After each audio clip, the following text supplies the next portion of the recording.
Hi guys, Ryan from RLD Investments here, bringing you the fight preview and predictions video. We got Lamont Peterson versus Danny Garcia coming up April 11th. Network television, PBC, Premier Boxing Champions coming back on NBC. Should be great. At the very least, it's great to see it on network television. Get way more exposure to the average fan and the casual sports fan, and that's going to be great for boxing. So let's take a look here. Danny Garcia versus Lamont Peterson. Widely billed as a fight between the two best 140 pounders in the world. Even though the fight isn't at 140, I think they've got a catch weight of 144 on this one. Danny Garcia, he is the undisputed champ at 140. Peterson has been amongst the top in the division for many years now, so it's good to see these two meet up. They fought some mutual guys in Lucas Matisse and Amir Khan. So let's take a look here and break them down. Now let's start out with Lamont Peterson. Now you look at Peterson, he's a counterpuncher by trade. He doesn't like to get in there and lead. He likes to let other guys lead and live off of their aggression. Okay? He's a solid fighter with very good athleticism and very good skills. And I say very good specifically because it's not great. When you look at him, you don't see a blinding hand speed or a blinding foot speed. You don't see outstanding reflexes, things that just pop out at you. Wow, you don't see that he's got this power where he's knocking guys out just by hitting them in the elbow. Okay, so it's above average and everything, but not great. Skills, same thing. Above average skills. He's not a world-class fighter in my mind. He's fought world-class competition, but he's not a world-class fighter. When you look at his resume, the only big win that he's got on there is against Amir Khan, and that is controversial at best. I mean, you watch that fight. In my mind, I still don't understand how they gave it to him. Had to be the hometown cooking over in Washington, D.C. But I thought Amir Khan clearly won that fight. Not to mention the fact that he lost points for pushing. I mean, think about that. This is a professional fight, and the man lost points for pushing. All that being said, I think Amir Khan won that one. You look at the rest of who Peterson went up against. Got thoroughly outboxed by Tim Bradley. Got knocked out by Lucas Matisse recently, and everybody else that he beat, B-level competition. You know, he earned a draw against Victor Ortiz, which I thought it was a good decision with a draw, but I thought Ortiz could have crushed him. He got those early knockdowns, and I kind of thought he went into coast mode, and Peterson took advantage of the opportunity. But you know, that's a different story. So what does he have going for him? He's a very good body puncher. One of the things that stands out about him is he does like to go downstairs, and he does it well, and he does it with both hands. Okay? Now, he's the counterpuncher who likes to work at middle to close distance. He stands right in the pocket, and that's both good and bad. But what he likes to do is he's a catch-and-shoot type guy. Okay? Now, when you think of counterpunchers, there's different kinds.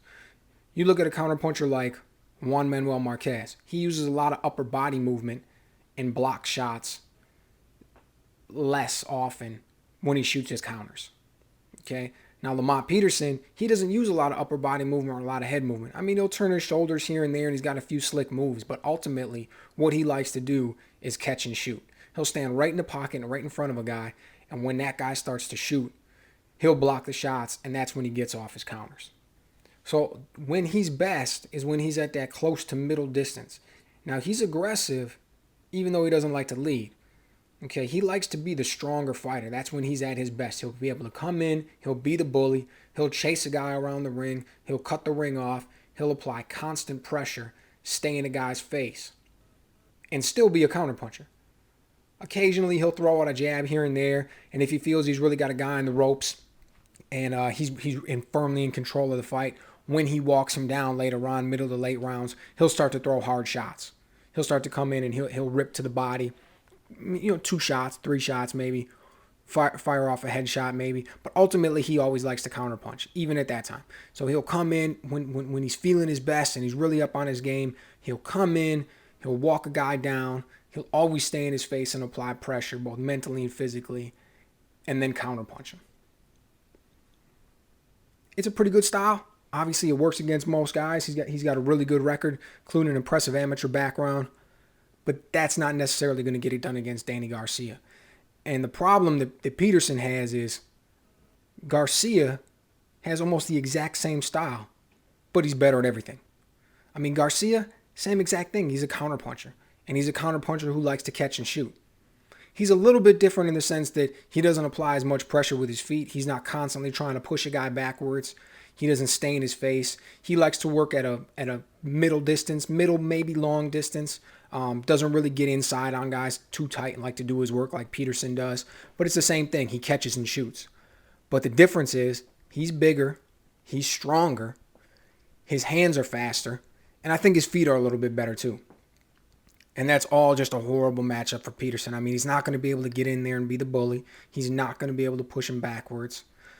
He's already going to have trouble because Garcia is a counterpuncher too, so he's not going to have somebody playing towards him where that guy's going to be aggressive and he can make his move based off of his opponent's mistakes. It's going to be a rough night for Peterson. I mean, when you look at Garcia, look at the power he's got too.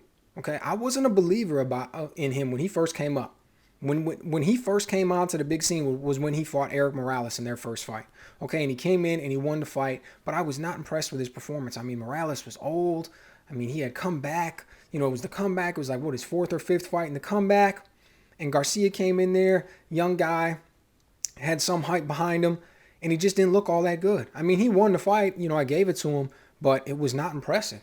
Then he came in against Khan, and I was totally in the Khan camp. Thought Khan was going to crush him. And he came out in the first 2 rounds, and Khan was just boxing his ears off. But you could see he was setting stuff up. The one thing that I gave Garcia credit for is, I mean, first of all, he's got a really solid chin because he's been in there with some guys who got some real power.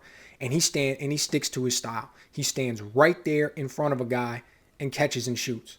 I mean, Amir Khan, look how fast he was coming at him. And he'll tell you that he's got interviews up on YouTube right now where he talks about those first couple rounds, those punches that Khan was throwing were like a blur. But he stayed right in there, got the timing, and eventually he was able to line that left hook up. And that was it. One shot, lights out.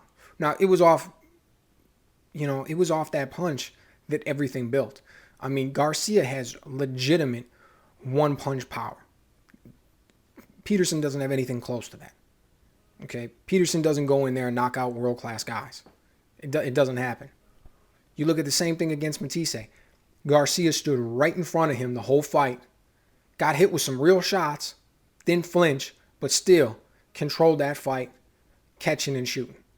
He caught those shots and returned them. And he dominated that fight. Well, I mean, maybe not dominated, but he clearly won that fight. Clearly. That wasn't up for debate. Whereas Peterson wasn't ever against Matisse, wasn't in control for a minute, and ended up getting stopped. You look at it, it's a matchup of styles.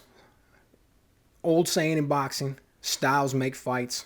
And in this one, you've got a case where 2 guys have the same style. And when 2 guys have the same style, the one who wins is going to be the one who executes that style better. Garcia has executed this style better almost every time they went out. He's got everything in his favor, including the fact that he's fought the better competition up to this date. It's going to be a rough one for Peterson. I mean, and Vegas, you can see Vegas thinks the same thing. I mean, ultimately, this is a prediction video where we put the money down on stuff, right? So let's take a look at it. This line opened up with Garcia at neg 275. Okay, that means you had to bet $275 to win 100. It's because of all the money coming in, it's already moved up to neg 325. I mean, that's a pretty big line jump, and this fight is still 10, 11 days out at this point. It's only going to move up further. I wouldn't be surprised if by the time this fight goes off, it's at neg 375, possibly even neg 400. There's not going to be any late money coming in on Peterson. And that being said, I still think there's a lot of money to be made. There's a lot of room there to be taken advantage of, so to speak. Okay? Peterson doesn't have a chance in this fight, in my opinion.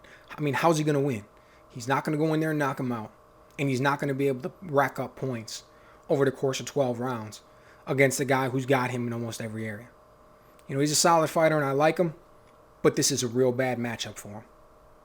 So, taking Garcia in this one, don't leave any money on the table. There's a lot of opportunity to be taken advantage of there. He's going off still at neg 325. We highly suggest jumping on it. We'll be putting out more videos in the future. Make sure to check us out. Stay tuned to the channel.